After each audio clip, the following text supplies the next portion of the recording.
देखिए DElEd second semester, आज हम नया टॉपिक स्टार्ट कर रहे हैं। रेखीय समीकरण।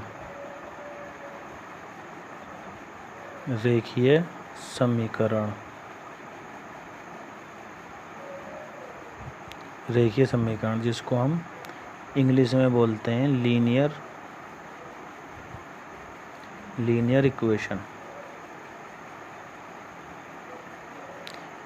इक्वेशन। लास्ट वीडियो में हमने सीखा था समीकरण और सर्वसमीका में क्या डिफरेंस है। तो अब उस समीकरण वाले टॉपिक को हम आगे लेके चलते हैं रेखीय समीकरणों के जैसे। तो रेखीय समीकरण किसे कहते हैं? समीकरण में हमने लास्ट वीडियो में बताया था कि समीकरण वो होती है जो चर राशि के कुछ मानों के लिए सत्य होती है। तो उस समीकरण का हम एक पार्ट पढ़ते हैं आज कि रेखीय समीकरण क्या होती है। तो रेखीय समीकरण की जो स्टैंडर्ड फॉर्म होती है वो होती है ax + b = c। इसके जैसे रेखीय समीकरण होगी तो एक पद वाली हो सकती है या फिर दो पद वाली रेखीय समीकरण हो सकती है। ax + by = c, इस तरह से रेखीय समीकरण हो सकती है। तो रेखीय समीकरण की पहचान कैसे होगी? तो रेखीय समीकरण की पहचान जो होगी कि जो चर राशि है उसकी घात हमेशा एक होगी। जो भी चर राशि है उसकी घात हमेशा एक होगी और वो चर राशि चाहे x हो, y हो, z हो, उनकी घात हमेशा 1 मिलेगी। तो जहाँ भी उनकी मैक्सिमम हाईएस्ट पावर 1 हो उसको हम बोलेंगे रेखीय समीकरण। जैसे उदाहरण 2x + 5 = 3। अब यहाँ पे चर राशि क्या है? x और घात कितनी है? 1। तो ये क्या है? रेखीय समीकरण। x + 3 = 5, ये क्या है? रेखीय समीकरण। रेखीय समीकरण एक चर वाली है ये। रेखीय समीकरण एक चर वाली। इसी तरह से दो चर वाली भी हो सकती हैं। x + y = 3, तो ये भी रेखीय समीकरण है लेकिन दो चर वाली है क्योंकि चर राशि इसमें दो हैं और दोनों की घात क्या है? 1। तो ये भी रेखीय समीकरण बोली जाएगी। और रेखीय समीकरण तीन चर वाली भी हो सकती है। x + y + z = 0, कुछ भी हो सकता है। तो यहाँ पर देखेंगे कि जो चर राशि हैं हमारी तीनों, उन तीनों में घात मैक्सिमम कितनी है?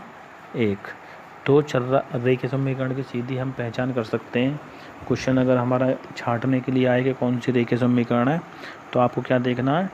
चर राशि की हाईएस्ट पावर 1 होगी, 1 से ज़्यादा नहीं होगी।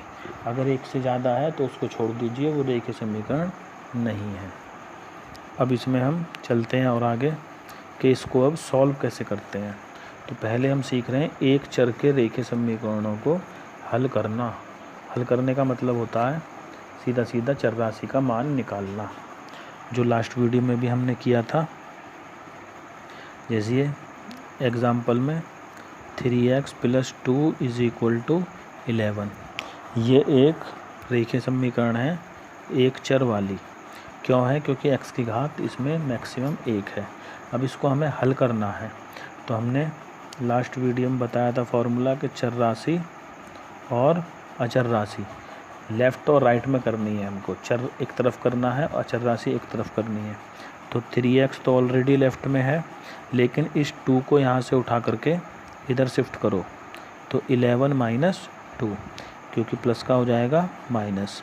अब हम आगे इसको सॉल्व करेंगे। तो 3x = 9 और x = 9/3।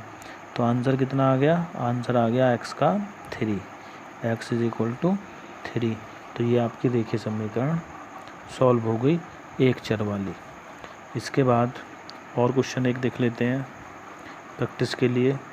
बाकी आप क्वेश्चन अपने बुक से करोगे, जो आपके बुक में इस तरह के क्वेश्चन हैं। देखिए 7/3 x + 5 = 17/2 को हल कीजिए। तो ये भी क्या है? रेखीय समीकरण है। और कैसी है? एक चर वाली है। एक चर वाली क्यों है? क्योंकि इसमें केवल और केवल x है चर और उसकी घात भी है 1। तो एक चर वाली रेखीय समीकरण।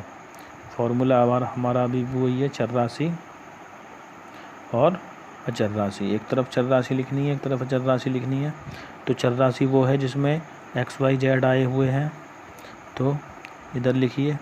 इस 5 को उठा करके राइट साइड में ले जाना है, तो कितना हो जाएगा, माइनस हो जाएगा। अब 7/3 लिखा हुआ है, लिखा रहने दो, एलसीएम ले लो 2, इसके अपॉन है मान लो 1।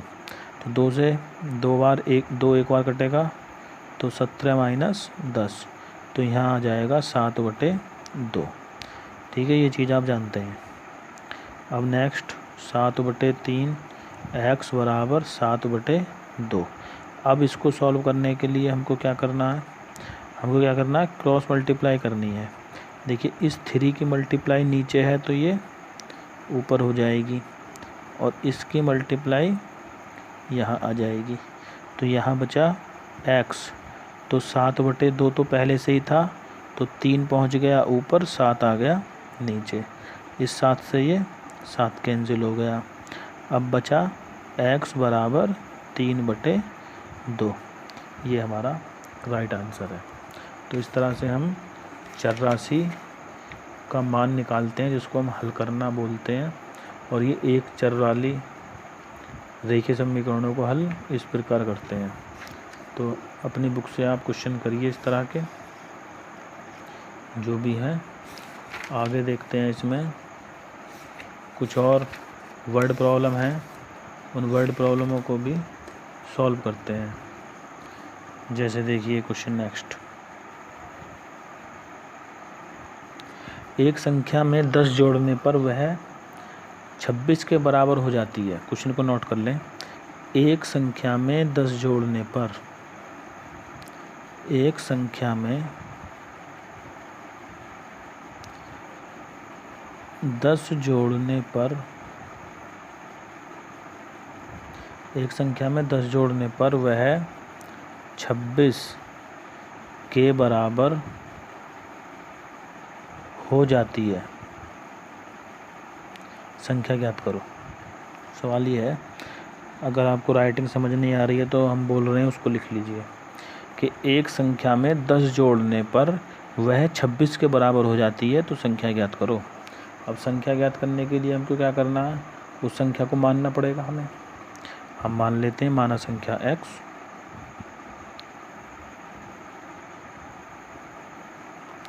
माना संख्या बराबर x। अब क्वेश्चन में क्या बोला गया था कि संख्या में 10 जोड़ने पर संख्या 26 हो जाती है। संख्या में 10 जोड़ने पर संख्या 26 हो जाती है। प्रश्न अनुसार ये हमारी क्या बन गई, रेखीय समीकरण। अब इसको हल करना है। हल अभी हमने सीखा करना, तो क्या करना है, चर राशि एक तरफ और अचर राशि एक तरफ। तो चर राशि इधर x है और उधर 26 माइनस 10 को उठा के दूसरी तरफ ले जाना है, तो माइनस हो जाएगा। अब इसको हम माइनस करेंगे तो x बराबर 16। तो वो राशि क्या है, 16 है। एक क्वेश्चन और लीजिए, क्वेश्चन नोट करें। रामू तथा श्यामू की वर्तमान आयु में 7 वर्ष का अंतर है। रामू तथा श्यामू की वर्तमान आयु में 7 वर्ष का अंतर है। 7 वर्ष का अंतर है। यदि श्यामू की आयु रामू की 2/3 हो, 2/3, इसको 2/3 बोलते हैं। यदि श्यामू की आयु रामू की 2/3 हो तो रामू की आयु ज्ञात करो। रामू की आयु हमको ज्ञात करनी है। ठीक है, सवाल नोट कर लें कि रामू तथा श्यामू की वर्तमान आयु में 7 वर्ष का अंतर है। यदि श्यामू की आयु रामू की 2/3 हो तो रामू की आयु ज्ञात कीजिए। तो हमको रामू की आयु निकालनी है। अब देखते हैं इसको कैसे करेंगे। सॉल्यूशन मान लेते हैं, माना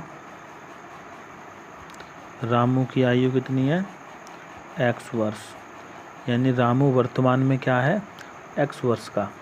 तो श्यामू कितना है, श्यामू कितना होगा, क्वेश्चन देखोगे अपना तो उसमें लिखा हुआ 2/3, यानी 2/3 किसका, रामू का। तो 2/3 x वर्ष, इतना है श्यामू। अब पियर्सन के अनुसार दोनों में अंतर कितना है? पियर्सन के अनुसार दोनों में अंतर है 7 वर्ष। तो यहाँ पे आप देख रहे हैं रामू बड़ा है, तो रामू में से श्यामू को घटा देंगे तो अंतर आ जाएगा 7 वर्ष। अब ये क्या बोली जाएगी? रेखीय समीकरण। अब ये रेखीय समीकरण बन गई, इसको हमको सॉल्व करना है। तो अपॉन में 1 ले लीजिए, एलसीएम ले लीजिए 3, तो 3x माइनस 2x बराबर 7। अब 3 में से 2 माइनस होगा तो बचेगा 1/3 बराबर 7। 7 के अपॉन में 1 लो और क्रॉस मल्टीप्लाई कर दो, तो 1 की मल्टीप्लाई हो गई x में और 7 की हो गई 3 में, तो 7 की 3 में हो गई तो कितना हो गया? 21 वर्ष। 21 वर्ष 7 की 3 में हो गई तो 21 वर्ष। अब ये आ गया x का मान। अब x था कौन था x? x था रामू। रामू कितना बड़ा है अब वर्तमान में?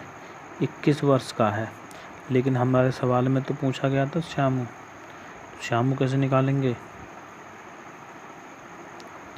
श्यामू का क्या कितना है उससे? श्यामू 2/3 है, तो 21 का 2/3 कितना हो जाता है? ये काट देंगे 7 और 7 दूनी 14 वर्ष। तो श्यामू कितना बड़ा है? 14 वर्ष का। रामू कितना बड़ा है? 21 वर्ष का। तो इस तरह से आपकी बुक में वर्ड प्रॉब्लम है, उनकी आप ट्राई कीजिए उनको करने की, ठीक है। और नेक्स्ट वीडियो हम इस टॉपिक से ही बनाएंगे, कुछ और वर्ड प्रॉब्लमों को लेकर के, ठीक है। आप पहले अपने स्मॉल क्वेश्चनों को अपनी बुक से करने का प्रयास करें। ओके।